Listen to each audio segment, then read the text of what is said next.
Bienvenidos a una edición más de Visión STEAM PI. Hoy queremos justamente ver un tema tan importante que tiene que ver con los modelos matemáticos y predicciones. Para eso tenemos a dos expertos científicos que van a estar justamente aquí con nosotros desde sus casas, desde sus oficinas, pero aquí con nosotros en Visión STEAM PI, considerando que Visión STEAM PI justamente nuestra base es la matemática. Así es que, ¿cómo estás, Rosa? Bienvenida.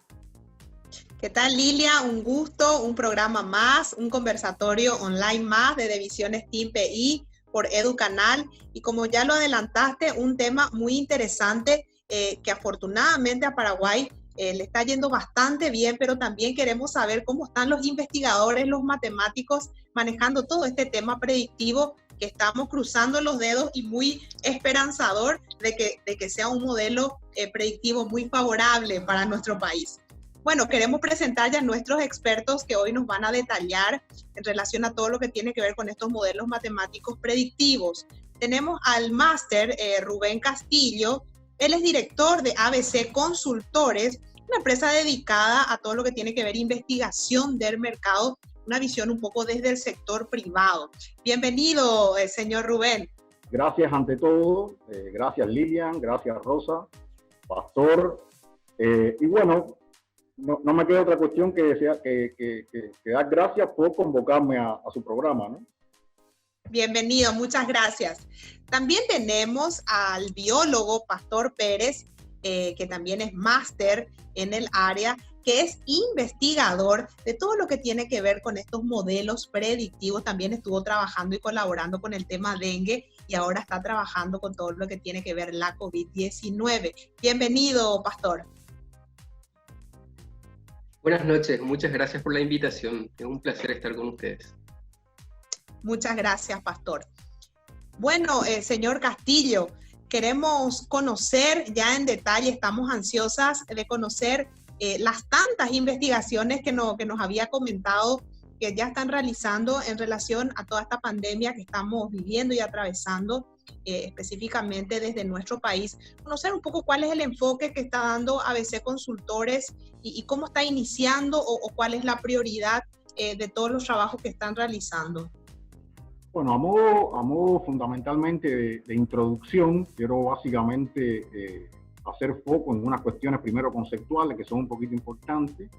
Yo creo que como nunca los modelos básicamente son un soporte de ayuda a lo que es la predicción y al control de muchas estrategias que se llevan a cabo básicamente por el Ministerio de Salud en general de diferentes países. Yo creo que como nunca creo que la ciencia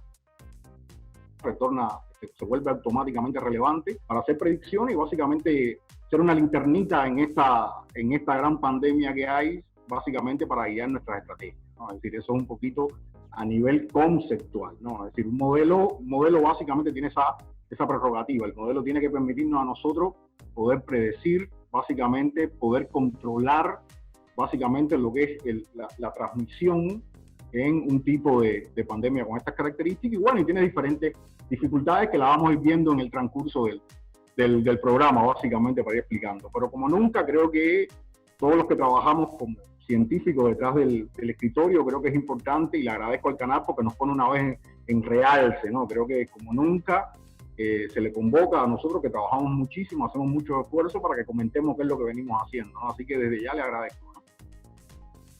Excelente. Totalmente, acá en EduCanal justamente eso es lo que buscamos desde la ciencia y desde los expertos en todo lo que se está haciendo. Y así como ya bien lo mencionó el máster Rubén Castillo, es justamente el área de la ciencia es la que está en auge en este tiempo. Y así también Pastor, que es un doctorando, no sé si ya había terminado, pero eso nos va a corregir, Pastor. Justamente él está asesorando al Ministerio de Salud, como bien estaba diciendo el señor Castillo, estaba diciendo que que todos los ministerios deberían justamente estar trabajando de esta manera, y nuestro Ministerio de Salud lo está haciendo de esa manera, de primera mano de un doctorando que hace modelos predictivos. Así es que, Pastor, con estos 900 casos ya confirmados, y los 11 fallecidos que tenemos y los 402 recuperados, ¿cuál es la estimación del Ministerio de Salud en cuanto a los posibles infectados con este tema de la cuarentena inteligente? ¿Tenemos algunas predicciones en este tiempo, para el paso a la segunda fase? En primer lugar, los modelos matemáticos que estamos utilizando en el ministerio para tratar de guiar las decisiones que se van tomando, como mencionó el otro invitado, básicamente funcionan como una linternita, ¿sí? Una linterna que nos permite ver un poquito adelante lo que va a suceder. Entonces, en el ministerio lo que estamos haciendo actualmente serían básicamente proyecciones a corto plazo. A corto plazo hablamos generalmente a un límite de un mes, y generalmente tenemos una fecha objetivo siempre en las predicciones, que son los periodos que se marcaron como paso de una fase a la fase siguiente. Entonces, por ejemplo, el 21 de este mes fue una fecha en la cual para la cual estábamos haciendo estimaciones. Y la estimación principal que hacemos con los modelos tiene que ver con principalmente la ocupación de camas, ¿sí? Porque lo que tratamos de cuidar y de prevenir es el colapso o la saturación del sistema de salud. Entonces, por un lado, los modelos, al ajustar con los datos y poder estimar los parámetros, nos dan una idea como un diagnóstico de cómo estamos, ¿sí? Y el cambio de fase que hicimos actualmente obedece a algo que es evidente, que en Paraguay, según nuestros datos, nos estaba yendo bastante bien, digamos, en comparación, ¿sí? En algunas páginas internacionales como en coronavirus.org, Paraguay está clasificado como un país que está en verde, que significa que nosotros estamos teniendo bajo control la situación, ¿sí? Ahora nosotros cambiamos la estrategia que estábamos utilizando actualmente, pasamos a otra fase que implica una liberación y gente que va a estar más activa, y eso debería tener un impacto sobre los contagios, ¿sí? En términos de los modelos epidemiológicos, eso tiene que ver con un aumento en la tasa de contactos que puede existir entre infectados y personas susceptibles, ¿sí? Entonces, una situación que tuvimos en Paraguay es la implementación de los albergues. La implementación de los albergues como una estrategia de control. ¿Qué significa la implementación de los albergues desde un punto de vista de modelos epidemiológicos? Básicamente es como asumir de que las personas que vienen afuera son potencialmente positivos, ¿sí? Porque entonces nosotros estamos tomando una medida de aislamiento, aunque algunas de ellas vayan a ser susceptibles, se está asumiendo se está corriendo el riesgo de cometer un error de que muchas de esas personas que van directamente al albergue en realidad sean falsos positivos. Pero aún así, con eso también lo que se está logrando es que la tasa con la que se aísla a las personas que son realmente positivas sea muy pequeña, tan pequeña como para que ni siquiera llegue a entrar a la población, a la comunidad, como para propagar la enfermedad. Entonces, lo que estuvo ocurriendo recientemente es que la mayoría de las detecciones de personas infectadas en Paraguay fueron en los albergues. Entonces, nuestra dinámica estuvo gobernada, por decirlo de alguna manera, por lo que estaba ocurriendo dentro de los albergues. Entonces, un esfuerzo que hicimos recientemente es tratar de separar los datos, la dinámica de lo que ocurría, la tendencia que ocurría dentro de albergues con lo que estaba ocurriendo en la comunidad. Y en la comunidad nosotros logramos, de cierta manera, alcanzar una tendencia en donde el número de personas infectadas activas, ¿sí?, que sería algo relacionado a la prevalencia, empezara a bajar en tendencia, ¿sí? Entonces esa era la tendencia que estaba siguiendo en la última evaluación que se presentó por TV, por ejemplo, del ministerio que había presentado el ministro. Sin embargo, ya hoy empezamos a ver otra vez un aumento de las detecciones diarias en la comunidad, que sería como un pequeño aumento en la incidencia, lo cual si es que se mantiene esa tendencia de aumento de la incidencia, no va a ser algo tan bueno, ¿sí? Todavía no podemos hablar de que es un indicador de que estamos, digamos, caminando hacia un riesgo, ¿sí? Pero y tampoco podemos hablar de que a la siguiente fase, en estimaciones que estuve realizando ahora, que en la siguiente fase, que va a ser en junio, la siguiente evaluación que vamos a alcanzar, por ejemplo, el colapso o la saturación del sistema de salud, no podemos hablar de eso, ¿sí? Pero si en los siguientes días se sigue una tendencia, ya que hay un cambio en la conducta social, de aumento de casos, entonces sí podría anticiparse ese riesgo. Estamos tratando de ser prudentes Bien. con las estimaciones, lo estamos haciendo a un corto plazo, y conceptualmente, para que la gente entienda, lo que estamos intentando hacer es ver de forma anticipada qué tan grande va a ser el bicho con el cual vamos a toparnos en una fecha dada. Totalmente, Pastor. Muy interesante todo y rescato lo que decía, que dependemos del comportamiento social, ¿verdad? Ahora como que está todo muy contenido y por eso creo que todas las estimaciones están siendo positivas también, ¿verdad? Vamos a un breve corte, gente, quédate ahí enseguida porque estamos empezando este programa tan interesante que tiene que ver con los modelos matemáticos predictivos para la COVID-19. Volvemos enseguida.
Bueno, estamos de vuelta aquí en nuestro segundo bloque con un tema súper interesante que tiene que ver justamente con modelos predictivos, y aquí estamos con gente muy experimentada en este tema. Al señor Rubén Castillo le queríamos preguntar desde el ambiente privado de estos modelos predictivos que estaban viendo, qué estaban midiendo y qué estaban viendo según los estudios que ellos están haciendo. Bueno, básicamente yo creo que quiero poner un poco de orden en lo que son las terminologías, ¿no? Porque hay muchas terminologías y básicamente a veces nosotros, los que no somos un poquito del medio, no entendemos. Entonces lo que quiero hacer primero es como un repasito muy general de algunas terminologías para que la gente entienda, porque yo creo que la utilidad un poquito de que la gente entienda, y quiero ponerme un poco en la sintonía de lo que ocurrió con el dengue. Creo que aprendimos muchísimo del dengue, porque sabíamos a qué hora picaba el mosquito, dónde ponernos básicamente el repelente. Esto también tiene que ser una cuestión parecida. Yo creo que en la medida que los seres humanos tengamos más información, así nos vamos a cuidar mejor. Entonces quiero plantear las predicciones no de la perspectiva técnica, sino de la perspectiva un poco más social, una mirada un poquito más social. Por ende, quiero poner rápidamente algunas diapositivas para que esto se entienda correctamente, porque hay muchos términos técnicos que en este maremoto de términos ya la gente no entiende ni qué es lo que tiene que hacer, ¿no? Entonces quiero poner un poco de orden en la terminología. Prevalencia, incidencia, una cantidad de terminologías muy científicas que por ahí la gente común no sabe cómo utilizarla y cómo implementarla. Entonces, si me dan un segundo, pongo dos diapositivas para explicar rapidito dónde estamos y hacia dónde vamos, ¿no? Bueno, creo que para poner rápidamente orden, si bien los modelos matemáticos lo que tratan básicamente es de simplificar un fenómeno de la vida que está ocurriendo en la vida real, en este caso de la pandemia creo que es más importante que la gente entienda básicamente algún modelo de estructuración de esto. ¿Qué significa estructurar esto? Significa definir variables y parámetros que a la postre nos van a servir para protegernos más. Bueno, fíjense que básicamente hay unos modelos que son muy famosos, que son modelos compartimentales, que son dinámicos. No voy a entrar mucho en matemáticas, sino en el lenguaje común, pero va a ayudar a la terminología. Creo que casi siempre hay un compartimento muy grande que somos susceptibles. Hay mucha gente susceptible a contraer este virus, casi todos en un principio, básicamente. Y esa susceptibilidad, que es un compartimiento muy grande que estamos todos, básicamente nosotros podemos hacer como un compartimento anexo que es una cuarentena. Podemos poner a mucha gente susceptible en una cuarentena básicamente para proteger esa susceptibilidad, ¿no? A no ser básicamente contagiado. Después aparece un departamento que es latente, que viene un poquito más complicado. ¿Por qué? Porque son personas que tuvieron contacto con personas infectadas. Ojo, hay que tener un poquitito de cuidado con los contactos con personas que tú detectas perceptualmente que tiene algún tipo de signo, de síntoma que vos estás mirando. Entonces es un compartimento muy grande y es uno de los grandes problemas que tiene esta pandemia. Este estanco que se llama latente, y acá entrando en términos técnicos, es bien complicadito. ¿Por qué? Porque acá hay mucha discusión si en un estado de latencia se contagia o no se contagia, o cuántos contagiamos en un estado de latencia. Y esto es una preocupación en Paraguay para nosotros. ¿Por qué? Porque hay mucha gente que entra al estado de latencia, que es totalmente asintomático, no tiene ningún síntoma, y yo puedo estar en contacto con esa persona y automáticamente infectarme. Entonces, este estanco que es latente es bien complicado. Es decir, ¿cuánto? Y es una pregunta a responder. ¿Cuánto se contagia en ese estado de latencia como tal? Después vienen los infecciosos en sí, gente que ha sido detectada básicamente por el sistema de salud, que tiene este virus, básicamente. Y acá también hay la problemática con este virus, que es muy inteligente. Fíjense que estas personas que son infecciosas, casi siempre los sistemas de salud en todas las partes del mundo, casi les es muy difícil detectar correctamente a la persona que está infectada. ¿Por qué? Por el problema de los asintomáticos. Hay muchos asintomáticos, gente que tiene síntomas leves que no se ve. Que básicamente esa gente no concurre a un sistema de salud porque se siente muy bien, está básicamente sin ningún tipo de problema, ¿no? Entonces, este estanco de infeccioso es bastante grande, también hay que mirarlo un poquitito, y tenemos estos asintomáticos, que va muy relacionado también con personas que tienen síntomas muy leves, y evidentemente hay que modelarlos y saber cuánto contagia.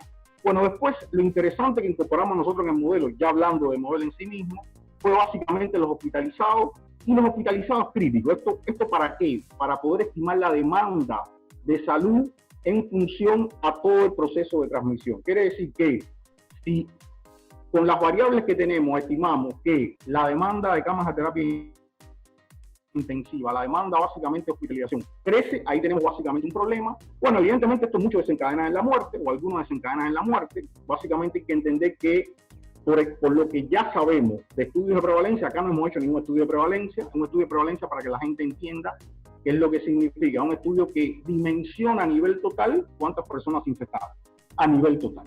Fíjense que esto es muy curioso en este modelo porque es difícil de saber. Al yo ser un asintomático, yo pienso que estoy normal, estoy sano, no tengo ningún tipo de infección, entonces es muy difícil contabilizar la cantidad de infecciosos que tenemos, ¿no?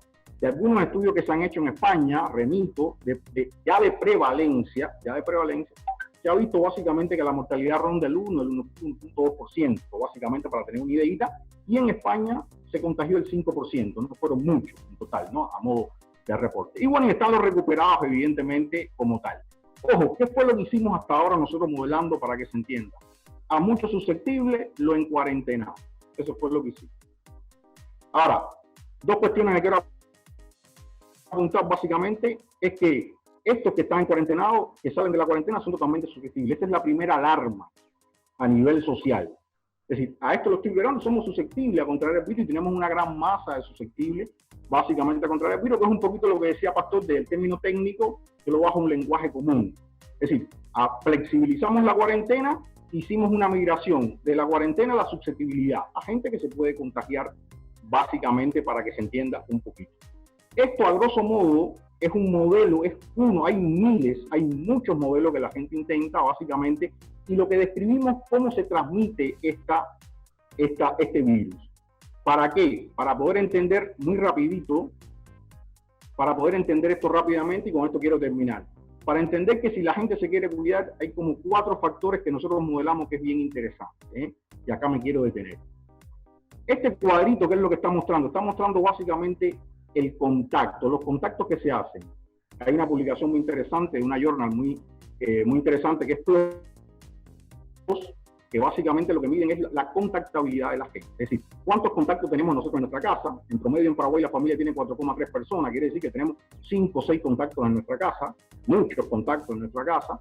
Tenemos básicamente contacto en el trabajo y tenemos contacto básicamente, que es bien interesante, en la escuela. Esos son como las grandes fuentes de contacto que básicamente tenemos nosotros en nuestra vida diaria. Fíjense que hay 4 factores que si nos queremos proteger y nosotros modelamos, hay que tenerlo como que en cuenta.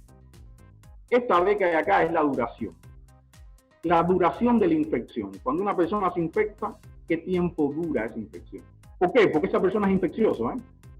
Mientras más larga sea la duración, más infecta. Básicamente. Ya sea cuando me ingresan en un hospital, ya sea cuando soy un asintomático y estoy caminando por ahí, estoy infectando. Entonces, la duración es un tema básicamente que es bien complicado. Hay muchos fármacos, básicamente el Instituto de Fauci en los Estados Unidos, que están básicamente tendiendo a cortar la duración de ese periodo infeccioso. Punto número 1.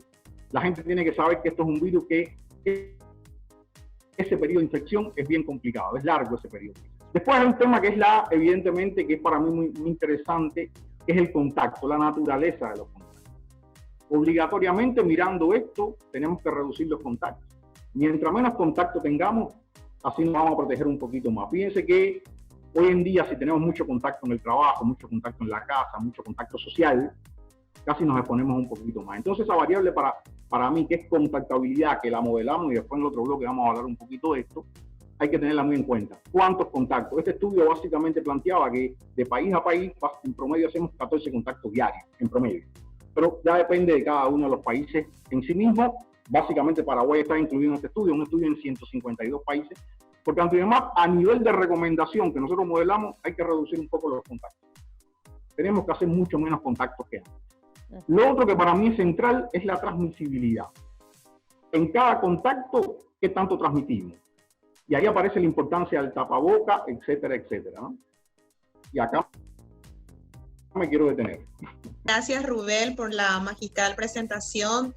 Creo que de forma muy didáctica aprendimos mucho de los criterios que se utilizan para realizar estos modelos matemáticos predictivos. Bueno, vamos a continuar en el tercer bloque con mucho más de los modelos matemáticos. Quédate allí porque enseguida volvemos con más.